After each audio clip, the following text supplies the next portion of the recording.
दोस्तों, मैं फराज मलिक। पाकिस्तान के अंदर इस वक्त सबसे बड़ा सियासी बवाल मचा हुआ है।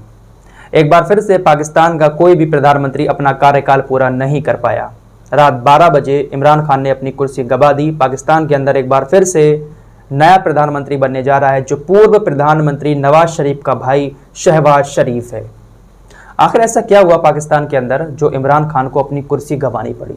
आइए इस मामले को बहुत कम शब्दों में और आसान भाषा में समझने की कोशिश करते हैं। पहली बार चैनल पर आए तो सब्सक्राइब कर लें, क्योंकि यहाँ पर बहुत कम समय में आसान भाषा में आपको हर बात बताने की हम कोशिश करते रहते हैं।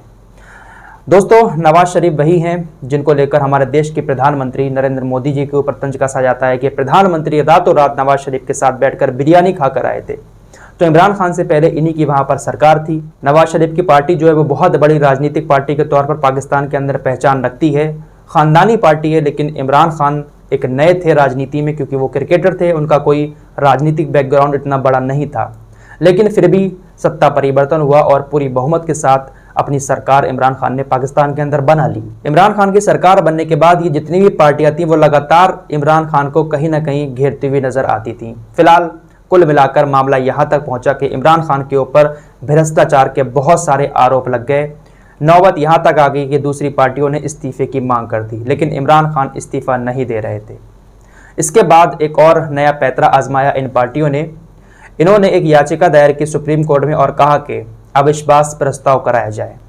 अविश्वास प्रस्ताव में अगर इमरान खान अपनी सरकार बचा लेते हैं तो ठीक है, वरना अपने पद से उनको इस्तीफा देना होगा।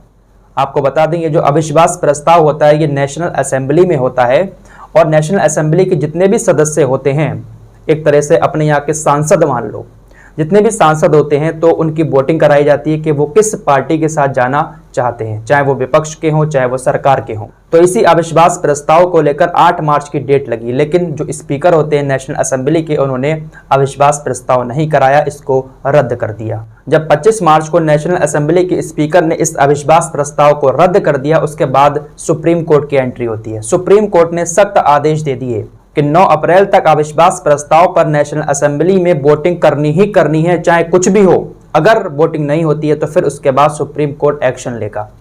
फिलहाल हालात ये हो गए कि कल 10 बजे तक, रात के 10 बजे तक भी वोटिंग नहीं हो पाई थी। अब ऐसे में एक और नया मोड़ सामने आया। जो स्पीकर थे नेशनल असेंबली के, उन्होंने अचानक से अपना इस्तीफा दे देते हैं। जो स्पीकर इस अविश्वास प्रस्ताव पर वोटिंग कराते, उन्होंने अचानक से इस्तीफा दे दिया, जिसके बाद एकदम से और हड़कंप मच गया।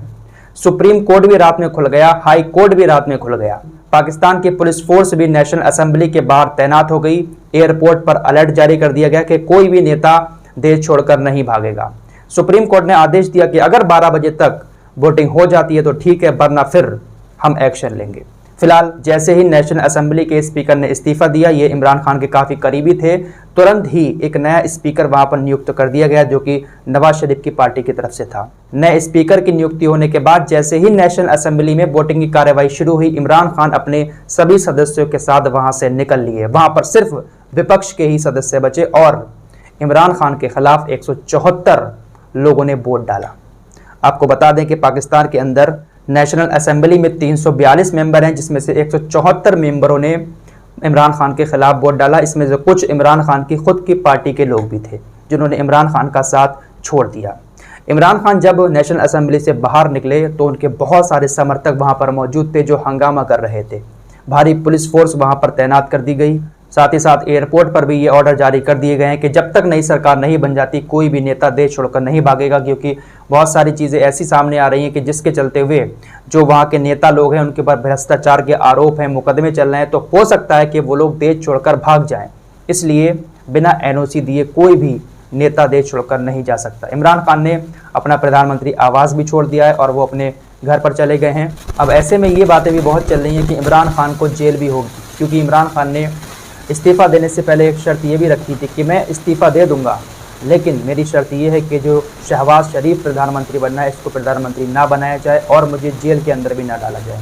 इमरान खान के ऊपर बहुत सारे आरोप लगाकर कुछ मुकदमे दर्ज करा दिए गए हैं, कुछ भ्रष्टाचार के, कुछ विदेशी ताकतें जो इसका इस्तेमाल पाकिस्तान के अंदर वो कर रहे हैं। इस तरीके के बहुत सारे आरोप हैं, जिसके चलते हुए हो सकता है कि उनको जेल के अंदर भी जाना पड़ जाए। लेकिन फिलहाल बड़ी खबर यही है कि पाकिस्तान के प्रधानमंत्री जो इमरान खान थे, उनकी कुर्सी जा चुकी है और अब इसके पीछे जनता जो है बहुत सारी सड़कों पर उतर रही है, प्रदर्शन भी कर रही है। इमरान खान के सपोर्ट में भी है, लेकिन हो सकता है कि जनता इमरान खान को पसंद करती हो।